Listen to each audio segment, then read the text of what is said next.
Well, Ed Sheeran has opened up about the pain of losing a close friend and music entrepreneur Jamal Edwards in a video released almost a year on from his tragic death, aged just 31. In response, Jamal's mum, Brenda, has thanked Ed Sheeran for always looking out for her family. We're going to be speaking to Brenda in just a moment. Lovely to have her here with us this morning. First, though, let's take a look at Ed's tribute. Yo, Jam, this is a letter to you. It's been a while, but it's been hard for me to get in the booth. Since we last spoke, I've become a father of two. Trying to live life with a smile, but that's been harder to do. Cause all I want to do is talk about you. But these tears won't let me talk about you. We should have known that we'd be lost without you. Oh, well, look, Brenda Edwards joins us now. Sorry, Had Brenda. to turn away, I Brenda. know you had to turn away. It's still emotional, of course it is. Punch you in the stomach, doesn't it? Well, Ed sent me the final edit like 2 days ago, and I've kind of been in and out of crying ever since. So yeah, it's still but you know, I say happy tears. They're positive tears. They're not. It's just because obviously it means so much. Still so raw. Yes. Yeah. Yes. And lovely to know that the love is there from so many coming right at you because of him. Oh, no, absolutely. I mean, going back to Ed, when Jamal passed, he was literally at my house with me and Tanisha for, like, the whole week, just looking after us, and there wasn't anything that he wasn't sorting out and doing if we needed anything. And everybody has been so, so wonderful and so, so supportive. I just can't even put it into words, the gratitude that me and Tanisha feel. So, yeah. Oh, Brenda, Onwards and upwards. I love Onwards and upwards. following you on Twitter because you share so much joy and so much life, and you're sort of doing all those things.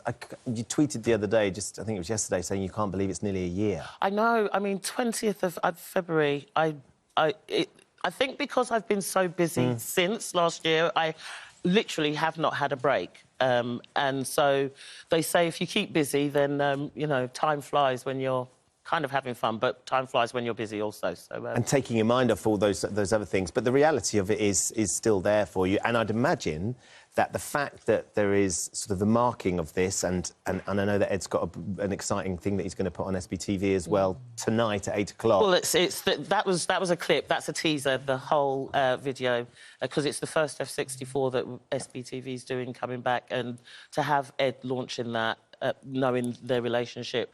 They were, you know, he's like son from another mum. Jamal called him brother from another mum. You know, it's so. And that's at 8 o'clock tonight. People will be able to see the whole thing. Yeah. So you know, and we managed to film it at Chelsea, which was Jamal's football club. He was a Chelsea nut. So yeah, it's really amazing that Ed and so many people, as I say, have supported us over almost a year. Yeah. Unbelievable, yeah. And as those anniversaries comes around, it's very tough. But typical of you, you're here today, really, to talk about something that was prompted by a very near tragedy, nearly the loss of your brother. Yes. And the action that you want people to be aware of to deal with it. Tell us about what happened to your brother. Well, in 2018, June, my brother Osborne, he collapsed on the streets of Bristol. And he was walking back from work to his car and literally collapsed out of the blue, and 20 minutes he was dead for, effectively. His heart had stopped.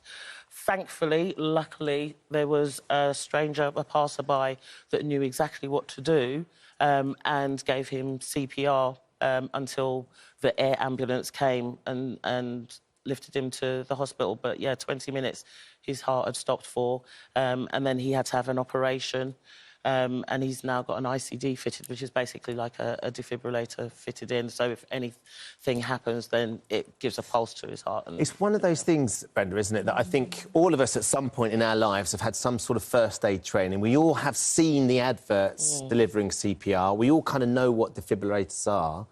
I can't say it, but you can try. But you know it. Yeah, but the idea of actually having to put into practice when someone like your brother suddenly collapsed, that's the thing that will scare us. That is very daunting, and unfortunately, I have been in that situation. I was in that situation. Were you?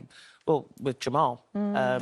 And thankfully, my brother was there. I'm not proud to say that I didn't at that time know. Now I do, having done this campaign. I do know how to do it, but I can imagine how daunting it must be for people, especially if you see your loved one. The first thing to do is panic, but the first thing to remember is not to panic. And that's exactly what you shouldn't be doing. So that, you know, I'm very proud to be doing this with Virgin Media O2. And these defibrillators, basically, there's going to be 200 of their UK stores, UK-owned, O2-owned stores, will have the defibrillators in there. And like I said, I did it, and it was like within 15 minutes, I knew what I was doing. So you can go in and have a course on how to use them and what it's all about? Well, that's on the British Heart Foundation website. You can go through there, and it's literally a 15-minute... I couldn't believe how quick it was to learn how to do this training. 15 minutes, and it's free access, and if you are with the network, then you don't use any data either. The statistics from the survey are remarkable. 64% of people said that they know someone who has suffered a cardiac arrest. Only 19% have had training in CPR, and 21% would feel only 21% would be confident using a defibrillator. It is something that we should all know what we're doing, because all of us at some point have been touched by it or know someone who knows. Absolutely, and I think people worry that they're going to hurt the person, and that's totally the opposite. You're going to save that life. And it's so amazing, this campaign, to roll this out, and the training of the staff as well in the stores. But the beauty of it is having those in the stores, and they are also patched into the British Heart Foundation website. So if, in case of an emergency, the medical responders can let that person know where there is a defibrillator close by in a store on your high street, and that's the beauty of it. Which is important. Brenda, listen, you've made a very good case. I think we should all learn how to save a life, and I know you're going to be involved, aren't you, along with Flora from St John Ambulance, in giving us a demonstration. No replacement, of course, for actually doing it for yourself, but a good start.